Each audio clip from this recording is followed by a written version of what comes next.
Hey guys, it's Paul Newman with the Best You, and for a couple of minutes, I want to share a truth that I think potentially could set you free from a trap that you may have been in your entire life. Let me ask you this. Are you a people pleaser? Now, right off the top, you would say intellectually, no, no way, but practically, a lot of us fall into that trap. There's a book I read called The Disease to Please by Harriet Breaker. And Harriet outlined some characteristics of people pleasers, and man, it hit me right between the eyes. Here's a couple of them for you. One, I take criticism personally. You wear a new dress, 10 people say, oh my gosh, you look fabulous in that dress. But one person eases up beside you and says, not so sure you should be wearing that. What do? You think about what that one person says all day and you never wear that dress again. People pleasing. Here's another one.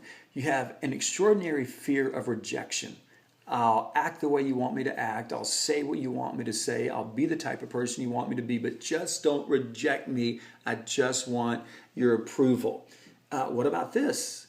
You have a hard time expressing your feelings. You get in a conversation and inside you're thinking, here's what I feel about this. Here's what I'm going to say.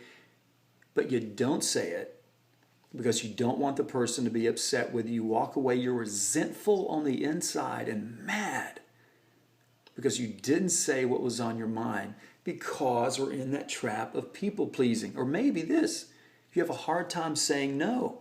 Someone says, hey, can you help me move this Saturday? You're like, you're thinking, I've got 5 appointments, I've got to be here and here. And before you know it, you say, sure, count on me. Because you don't want the person to think that you don't like them or you're not their friend. It's a trap. Here's what the Bible says. The fear of man is a trap in Proverbs. And the word picture there is a snare. It's like a hook in the nose of an ox. It's a hook in the nose in that sensitive area. And a child can lead an ox around, a huge beast, because there's a hook in the nose. And I've seen parents being led by a 3-year-old kid because they want the child to like them. They want the approval of the child. A 15-year-old leads you around by a noose in your nose because you're a people pleaser. And that's a problem because when we people please, we compromise for other people. We overcommit for other people. We let people limit our success because we want them to look at us and receive us and never say anything negative about us. Well, guys, this isn't just a relational problem. What I've learned is that this is a spiritual problem. Anytime we take the opinions of man and we elevate it above the approval and purpose of God, we've made people and their opinions our idol. And that's what we're living for, and that's an issue. So how do we fix this? How do we get beyond this in our own life? Real simple.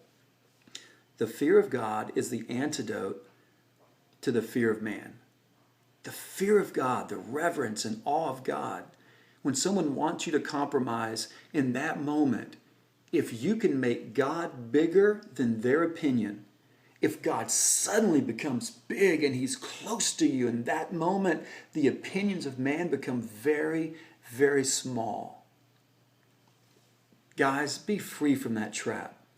It's no fun serving 1,000 masters. It's no fun at all. And you're trapped because everything you do comes out of that filter. What are people thinking? Do they like me?